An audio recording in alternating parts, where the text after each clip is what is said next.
રાજ્યમાં કાળઝાળ ગરમી અને અસહ્ય ઉકળાટ યથાવત જોવા મળી રહ્યો છે। રાજકોટમાં 40 ડિગ્રી તાપમાનમાં લોકોએ બહાર નીકળવાનું ટાળ્યું। કાળઝાળ ગરમીને કારણે રસ્તાઓ સુમસામ બન્યા, ત્યારે રાજકોટ વાસીઓ પર ગરમીની ભારે અસર જોવા મળી। રાજકોટમાં 40 ડિગ્રી તાપમાનમાં શેકાયા લોકો।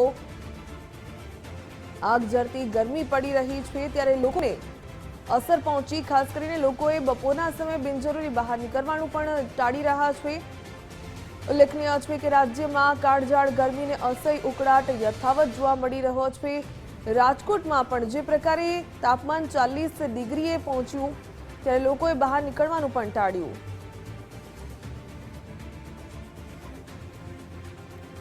વધુ વિગત મેળવીએ સંવાદદાતા ગૌતમ ભેડા પાસેથી।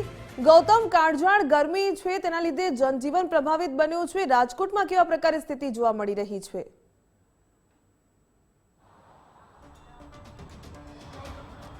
जी ચોક્કસ રાજકોટમાં પણ આજે પણ ગરમીનો પ્રકોપ યથાવત છે। 40 ડિગ્રીની ઉપર તાપમાન છે તે પહોંચ્યું છે ને એના લીધે રોડ રસ્તાઓ તો સુમસામ જોવા મળી રહ્યા છે। બીજી બાજુ સામાજિક સંસ્થાઓ છે તેમનું પણ જે કામગીરી છે તે સામે આવી છે અને જે છાસ વિતરણ છે તે આ પ્રકારે અલગ અલગ સામાજિક સંસ્થાઓ છે તેમના દ્વારા કરવામાં આવી રહ્યું છે। આપણી સાથે રાજુભાઈ છે। રાજુભાઈ, જે છાસ વિતરણ છે એનાથી ઘણા બધા રાહદારીઓને રાહત મળશે। આ જે ગરમીનો જે પ્રકોપ વધી રહ્યો છે એને કારણે લોકો હેરાન પરેશાન છે।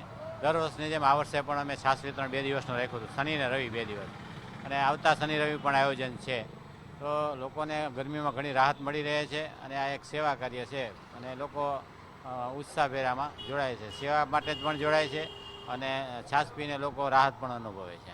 ચોક્કસ એક સેવાના ભાવ સાથે અહીંયા છાસ વિતરણ છે તે કરવામાં આવી રહ્યું છે। લોકો અહીંયા મોટી સંખ્યામાં છાસ પીવા આવી પણ રહ્યા છે। શું કહેશો, છાસ પીવાથી ગરમીમાં થોડીક રાહત મળે?